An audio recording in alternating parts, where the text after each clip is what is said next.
गायत्री नगर में, लखनऊ में, मड़ियाव में खड़ा हूँ और 172 विधानसभा उत्तर से नीरज बोरा जी अभी पत्नी आई थी, उनकी कुछ जनता से बातचीत करके गई हैं। आइए अभी हमारे गुड़िया निगम जी मौजूद हैं, अगर जुड़ी हैं 15 साल की बात, इससे क्या वजह है, आइए बात करते हैं। अरे गुड़िया निगम जी आइए, ये हमारी गुड़िया निगम जी जुड़ी हुई है बीसीबी से, आइए इनसे बात करते हैं जो 15 साल के बाद हैं। नीरज बोरा जी अगर जीतेंगे क्या क्या काम करवाएंगे जो सुविधाएं भी नहीं। ये बताइए निगम जी, आप 15 साल के बाद समाजवादी पार्टी छोड़ती है,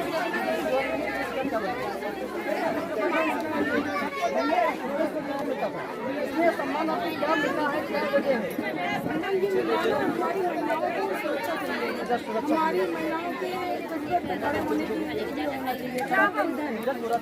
विधायक जो मौजूदा और जीतने के बाद क्या क्या सुविधाएं जो बची हुई है और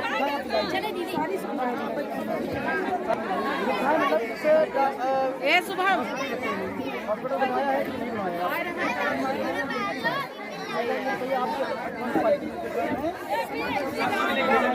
क्या पता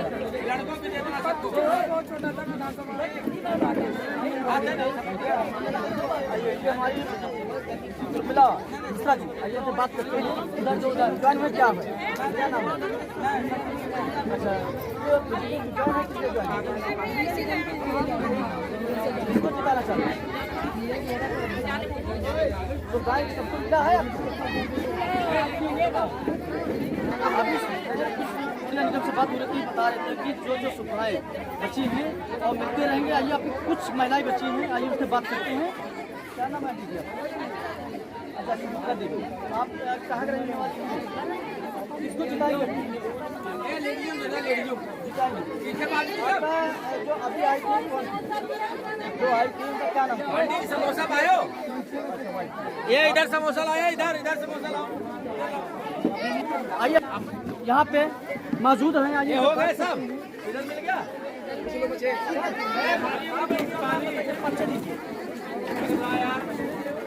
अच्छा अनूप कुमार अवस्थी, कहाँ के रहने वाले हैं आप? अच्छा कैसे उसने काम बहुत अच्छा किया है।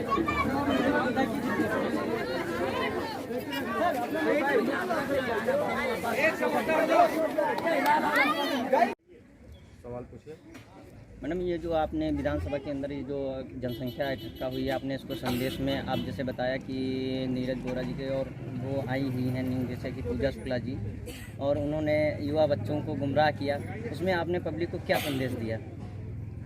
मैंने ये संदेश दिया है कि हमें परिवारवाद की राजनीति ना करके राष्ट्र की राजनीति करना चाहिए।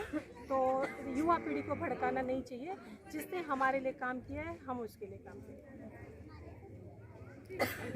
मैम ये बताइए, जो डॉक्टर नीरज बोरा जी ने जो सुविधाएं अपने विधायक जीतने के बाद दिए थे, जो बची हैं, क्या सुविधाएं फिर देंगे? हाँ जी, देखिए मैं 5 साल पहले भी डॉक्टर नीरज बोरा के लिए वोट मांगने निकली थी जी। उस समय यहाँ की स्थिति बहुत ही बदहाल थी, और अब मैं जब 5 साल बाद दोबारा क्षेत्र में आई तो मैं देख के एकदम अभिभूत हूँ। जनता को कोई शिकायत नहीं है, वो बहुत ही खुशी से हमारा हर क्षेत्र में स्वागत कर रही है। और जो कोरोना की वजह से 2 साल में थोड़ी बहुत जो समस्याएं सड़क नाली और गंजे की रह गई है, वो भी रोड और जो सीवर वाली थोड़ी बहुत समस्याएं वो बची हुई है। मैक्सिमम जब मैं जाके पूछती हूँ तो सेंशन हो गई हैं, और क्योंकि अभी अधिसूचना लागू हो चुकी है, वो थोड़ी बहुत समस्याएं बची हुई हैं। और 100% हमारा ये वादा है कि जैसे दोबारा से विधायक बन के आएंगे उन समस्याओं का तुरंत निस्तारण किया जाएगा। अच्छा मैम ये बताइए, जो अखिलेश ने ये कहा कि जो बिजली के लेकर कि हम बहुत दो यूनिट या 3 यूनिट देने के काम करेंगे, क्या ये सच्चाई है कि आप बताइए? देखिए, कोरे वादों में कोई तथ्य नहीं होता है। वही मैंने अभी ये बात की कि आधी आबादी को वो ये देंगे वो देंगे। हम ये कहते हैं कि सरकार ने जो काम कर दिया है, हम उन कामों को लेके जनता के बीच में आएंगे। क्या कर देंगे उन पे कोई विश्वास नहीं है। जो काम कर दिया हम वो काम लेके जनता के सामने आए हैं। और जो काम सामने दिख रहा है, हम जनता को कह रहे हैं उन कामों को देख के करिए। शायद आज़ादी के बाद इतना काम कभी भी किसी सरकार ने नहीं किया है। हम पूरे फुल प्रूफ के साथ आज जनता के सामने। अच्छा मैम, ये बताइए, जो 1500 रुपया विधवा पेंशन को देने का वादा किया है और 10 लाख नौकरी दिलाने के लिए बात की है, क्या ये सच्चाई है? जी, इसमें 100% सच्चाई है।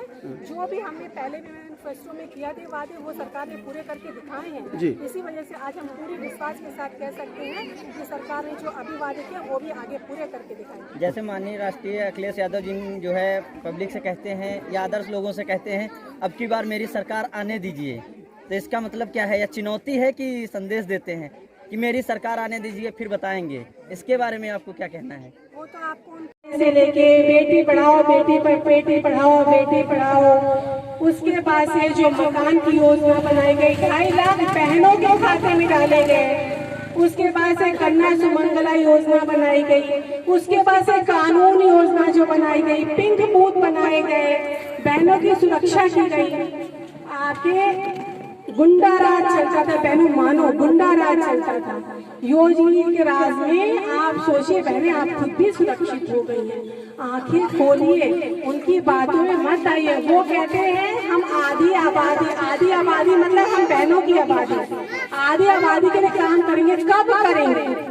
कब? योगी जी की सरकार ने तो वो काम कर दिया है ना, तो उस बातों के लिए आंखें खोले। और बहनों, हमें आपको ये नहीं बताना कि कमल पे वोट डालिए। आप लोगों की तो आंखें खुल चुकी हैं, आप जागरूक हो चुके हैं और आप आ चुके हैं।